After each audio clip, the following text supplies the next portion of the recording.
Hürmetlik vatandaşlar, bugün Çislağa 2011 yıl 11. ayının 15. günü haftaga yakşembe yukarıda leksiyelerimizde sözlep bulduk. Hazır endi özümüzün fikrini de koyaylı. Yaki muhakeme kılıp bakaylı. Biz başta ötken sizlerge leksiyede bir söz degen edik. Anı leksiyelerde dep de hazır. Amerika'da sayılam ciddi ketivatıda. Ciddi ketivatıda ama sene talaşta atış işi de. Daha belgelep bir kişi prezident degen nasi ottırgı çıkmadı. Hazır münazır işi de şunda ketivatıda değil. Biz üçün etkandı ötken sizlerge degen de hürmetlik vatandaşlar bu iki partiye biz Uygurlar için okşaşla dost partiyalardır. Mesela bu iki partiyanın namzatlarından kim Aksaray'a kirdi? Amerika halkı kimle tallap alıdı? Şu kişi bizden prezidentimiz buludu hürmetlik vatandaş. Bir yerde ötkendeki leksiyada çalak ağam bir gep şunu biliverin ki bu siyaset Amerika Koşmuş Ştatlarının siyaseti. Yani Cumhur siyasi Amerika Koşmuş Ştatları devletinin siyaseti. Prezidentler bunu fakatla konkret icra kılgıçılardır. Bular devlet için prezident bulup Amerika Koşmuş Ştatlarının belgelengen siyasetini icra kılıdı halas. Hürmetlik vatandaşlar. Şuna Amerika'da iki partiyanın prezident namzatları ve kimnin Aksaray'a kirişi bu kat'i nazar gepnin akıbeti ve biz için aytganda muhim tarafı kim Aksaray'a kirse şu kişi bizden Amerika'da yaşayotgan her bir Uygur'un prezidenti buludu hürmetlik vatandaşları.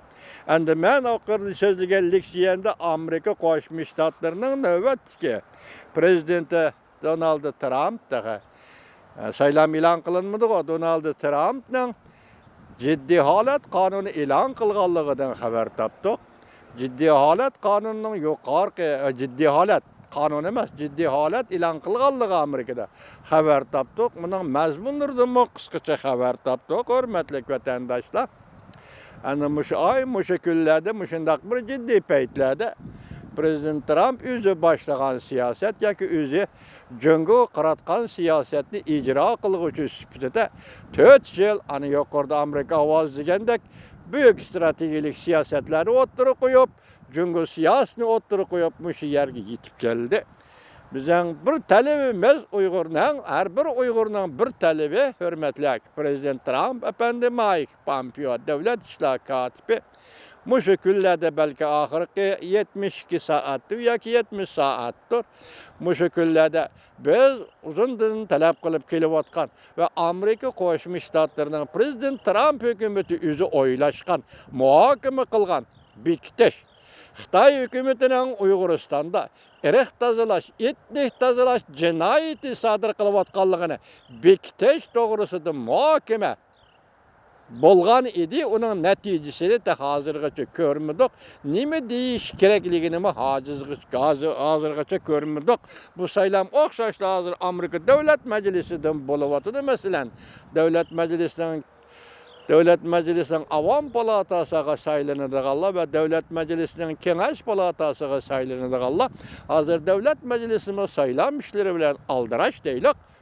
Muşundaq payti bizden Uygurlarning talabimiz şu ki, belki Amerika halkıga ilticayimiz şu ki, hürmetli Amerika halkı ve növbetdeki Prezident Trump efendi muşu cinayet, yani Xitay hükümeti Uyguristan'da etnik tazalaş, irq tazalaş siyasetini yolga koydu degen muşu cinayetni bekitip berişinizde. Mesela ciddi halet ilan kılganlığı münasebetli kaldı.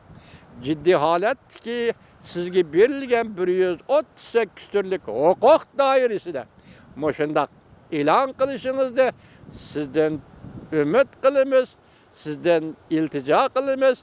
Bu bir iki Uygur'un emas, azar şu azap, şu ukubet içinde yaşavatkan 21 milyon Uygur'un talebidir. Yakında bir haberinin aşkarlanışı Qaraganda Aksu vilayetinde hazır yığıveleş lagerlerinin aralığı da ceset köydürüş öylerinin korulganlığını mı sürekli kaldı. Radyoda haber kılıp tarqatdı.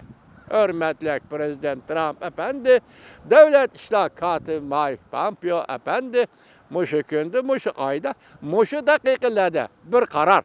Xitay hükümeti Uyguristan'da erk kırgınçılığı, etnik kırgınçılık elip berivatıdı diyen muşu cinayetini biktep berişinizni talep kılımız, iltica kılımız, hürmetli.